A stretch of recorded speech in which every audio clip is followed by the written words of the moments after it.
to Kairos Moments. My name is Bel Miranda. Maraming salamat po for supporting our YouTube channel as well as sa ating TikTok account.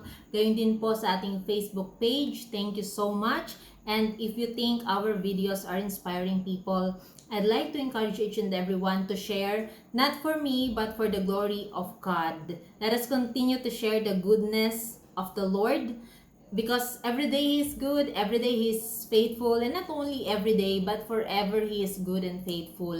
So, napakabuti po ng ating Panginoon. Now, anyway, for this episode, my question is, naranasan nyo na po ba na may nangako sa inyo, kapitbahay, kamag-anak, kaibigan, or kakilala, or katrabaho, pero araw nang lumipas, buwan na ang lumipas, taon na ang lumipas, at ang iba pa ay dekada na ang lumipas. But until now, yung pangakong yun ay hanggang pangako na lang.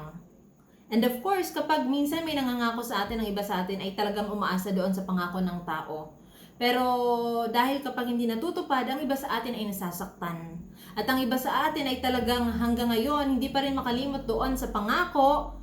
At hanggang ngayon, may sugat pa rin sa puso dahil hindi nga natupad ang pangako sa kanya ng kapwa niya. And don't worry, ako rin po ay nakaranas ng pangako ng tao. Pero alam niyo po ba, kaya po for this episode, ang title nito ay Kapag si Lord ang nangako. And I believe marami na po ang nagpipreach niyan, marami na po ang nagsishare niyan, the promises of God. Pero, well, the Lord is really faithful. At kung may talagang napakasarap mangako at napakasarap panghawakan, yun ay ang pangako ng Panginoon sa ating buhay. Before I cannot understand, hold on to the promises of God. Keep trusting God. Continue to honor God. Continue to worship God. I heard many people telling that. And laging pag ang Diyos ang nangako, laging i-fulfill niya yan. Dati parang, talaga ba Lord? Totoo ba Lord? Pero, praise God. Kapag naranasan pala natin sa ating buhay, sa una minsan kaya nga, napakasarap pala no, pag nakikita natin and we identify that, hey, this is the work of God, not the work of our hands. Na Lord, grabe Lord no, kumikilos ka na Panginoon sa buhay namin. Grabe Lord no, akala ko Lord naririnig ko lang pero ngayon nararanasan ko na. Na it may takes months, years, ilang season ng buhay natin. Pero pag si Lord talaga ang nangako, proven and tested, whatever na season ng buhay natin, laging tutuparin ng Panginoon. Dahil kung ano ang binitawan niya, gagawin at gagawin ng Panginoon sa ating buhay. All we have to do is to cooperate to God. All we have to do is to trust Him and keep obeying God. At hindi natin namamalayan, ang pangako niya, hindi lang natin pinanghahawakan, kundi lalakaran natin, kundi mararanasan natin. Now, let me begin my testimony. But I'd like to share yung kwento po ng aking brother, even my sister. So, ito pong episode na ito, ay talagang bago ko po ito i-share right now, well, hindi ko siya i-elaborate, but I am going to share at least yung ibang detalye. I just remember my brother. I keep on encouraging my brother. So, I praise God dahil before, hindi naman siya ganun nag-church. And I just keep on, hindi ako nagsasawa na ipanalangin ng aking brother and my sister, my father, my family. Every day, of course, we have to pray for our family. Now, I keep on praying for my brother. And talagang, Lord, bring our family closer to you. Deeper to you, Father God, na mas lalo ka namin makilala. Mas lalo ka ng kapatid ko makilala, magpakahayag-hayag ka sa brother ko. At lagi ko po tinuturuan ng brother ko na you honor God. I keep on telling him, wag ka magsasawa mag-honor sa Panginoon. Sabi ko sa kanya, pwede mo akong kalimutan minsan, pero wag ka makakalimot sa Panginoon. And I also taught him na mag-tithes ka. Everything na income mo, magbigay ka. You honor God with what you have. Now, glory to God, kakasabi ko niyan, pero taon din po ang lumipas. After years, sumunod po yung brother ko. And I praise God for that. Nag-church na siya. hanggang sa nagbibigay na siya ng tithes. Dati hindi pa nagbibigay ng tithes. Hanggang nag-honor na siya sa Panginoon. Hanggang sa rain or shine, nag-church siya. Though minsan may sobrang valid na reason, ate, I was not able to go to church. Kasi ate, ganito. But I always reminding my brother na you go to church. Kahit anong mangyari, you go to church. Now, but minsan, madalas wala siyang kasama, pero nakakatuwa yung pananaw ng brother ko na binabago ng Panginoon. Now, anyway, while he was, faithfully giving his tithes, nasa church every Sunday, and talagang nagpe-pray na, and talagang acknowledging in his life na ang Panginoon sa kanyang buhay. Now, I always told my brother na just keep honoring him. Kahit anong mangyari, makikita mo ang pangako ng Panginoon. Whatever ng pangako sa iyo ng Panginoon, ang sabi ng Panginoon sa kanyang salita, those who honor Him, He honors. Ito yung plano mo, pero ang plano sa iyo ng Panginoon, napakalaki. Now, anyway, so, he just keep on honoring God. Nagpapatuloy siya hanggang buwan po ang lumipas, hanggang may opportunity sa kanya. At yung opportunity na po yun, may dumating sa kanya na malaking opportunity para sa kanya na talagang gustong-gusto niya po yun. Na alam niyo po, and in fact, I was so excited, even sinishare ko sa friends ko, sa business partners ko. So, I keep on sharing na, hey, this is what's happening to my brother, the Lord is so good. Pero alam niyo po, yung opportunity na yon biglang na-delay.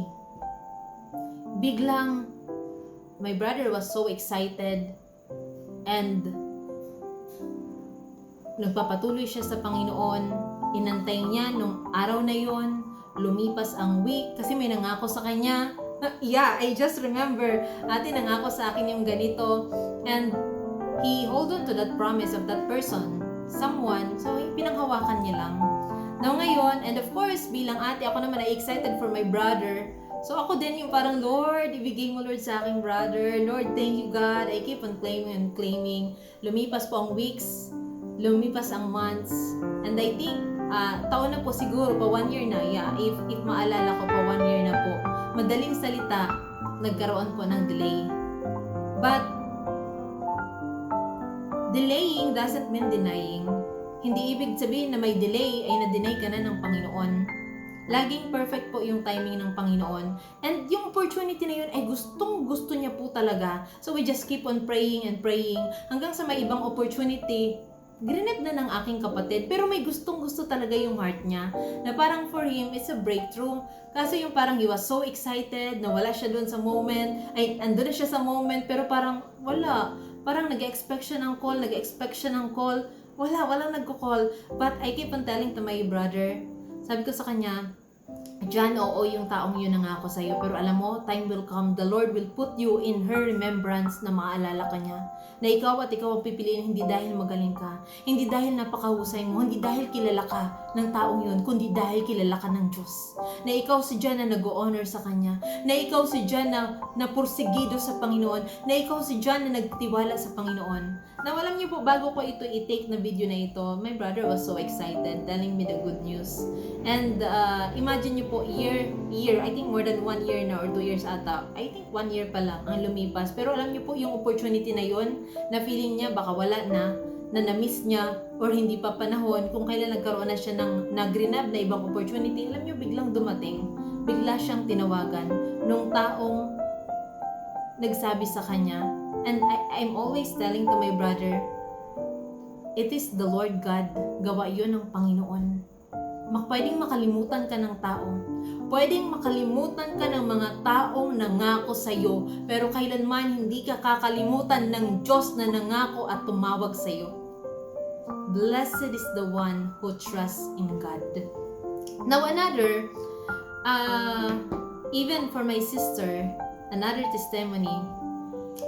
But I just don't know, by the way, kung idudugtong ko na dito kasi medyo na-excite din pa ako for my sister or medyo premature pa siya. Pero the Lord is just so amazing. And very excited din ako na i-share sa inyo yung testimony ng aking sister na nasa ibang bansa. Grabe, nakaka-amaze ang ginawa ng Panginoon. But I think masyado nang napahaba yung aking testimony. Pero if you can only hear, I'll just wait for that appointed time na ma-share ko na siya. Pero, I mean, hindi talaga natin pwedeng pangunahan ng Panginoon sa plano niya. Ito yung plano natin, pero ang plano ng Panginoon sa atin napakalaki. Na minsan naisip natin, Lord, nakalimutan na kami, Lord, ng tao. Lord, may nangako sa amin. Pero ang Panginoon, hindi tayo nakakalimutan. Pag lagi tayo sa Kanya nagtitiwala, na alam niyo yun na parang, Lord, buwan na, lumipas na, wala pa. Lord, taon na, Lord, wala pa. Lord, dekada na. Pero kahit na ilang taon na ang lumipas, we just keep on believing that the Lord will do it. Kahit na napaka-imposible, we just keep on holding to the promises of God. Now, ano nga ba ang pangako ng Panginoon sa atin? And I believe marami sa atin nakarinig na nito. Jeremiah 29:11. For I know the plans I have for you, to prosper you and not to harm you, to give you hope and the future. So, minsan parang hindi natin makita. Just like now, bago ko po ito i-take na video, I was so excited to what the Lord is about to do and what the Lord is doing to us and through us. Sabi ko, Lord, hindi ko, Lord, nakikita, but I know, Lord, who you are. I know who God is. I know that He will always fulfill what He promised. Kasi Diyos siya eh. Hindi siya kailanman na mangangako tapos hindi niya tutuparin. Na pwedeng lumipas ang panahon, pwedeng lumipas ang taon, pero pwede nga minsan ang mga pangako, pwede ang iba sa atin, baka bumitaw na doon sa pangako ng Panginoon, pero ang Diyos na nangako, hindi bumibitaw sa atin. At ang pwedeng natin nakalimutan na yung mga pangako sa atin ng Panginoon, pero ang Diyos na nangako, hindi nakakalimot sa kanyang pangako. Because He is God. Now another, can you imagine even this one? 2 Corinthians chapter 9 verse 8. And God is able to make all grace abound to you, so that having all sufficiency in all things at all times, you may abound in every good work. The Lord is overflowing. Hindi natin makita, but the Lord is always at work. Now, what is my realization for this? Number one, what God has uttered, no one can alter.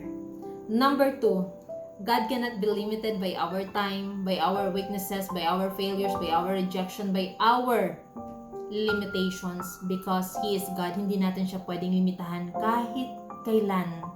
Number three, what God has promised, He will fulfill. Laging magfulfill ang Panginoon sa ating buhay. Just cooperate and keep trusting God. And let us not assume the role of God.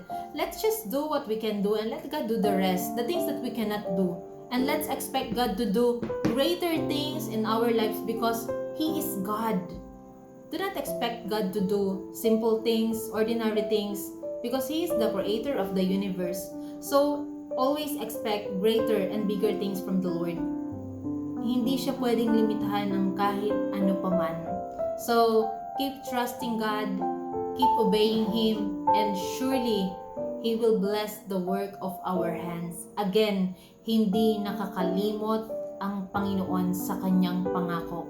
Baka nga ang iba sa atin bumitaw na sa pangako ng Panginoon na I will prosper you, I will be with you in trouble, I will satisfy you with long life. Sinabi niya ng Panginoon and for sure tutuparin niya ng Panginoon. Hindi kailanman mangangako ang Panginoon na hindi niya tutuparin. Dahil minsan hindi na tayo tapat pero ang Diyos tapat pa rin. Minsan nakalimot na tayo sa Kanya pero siya hindi nakakalimot sa atin. Minsan bumitaw na tayo pero siya hindi tayo bibitawan. Because nothing can separate us from the love of God. So let's keep trusting God and continue to hold on to God's promises in our lives. Again, if you are holding on right now sa mga pangako ng Panginoon sa iyong buhay and you're thinking, hanggang ngayon, Lord, hindi ko pa po nakikita. Hanggang ngayon, Panginoon, Lord, parang hindi ko po na-feel. But can I encourage you? Pwedeng hindi mo pa na-feel, pwedeng hindi mo pa nakikita, pwedeng hindi mo pa naririnig, pero tandaan mo, the Lord is at work. Hindi siya nakalimot sa mga binitawan niyang pangako sa iyo. So to my brothers and sisters in Christ, let's continue to honor God, obey Him, worship Him even if we don't see anything na parang at work in favor to us, but God is at work. And one day, you will see it and you will testify the goodness of God. because no matter what happens, He is faithful and He is good forever and ever. Thank you and God bless.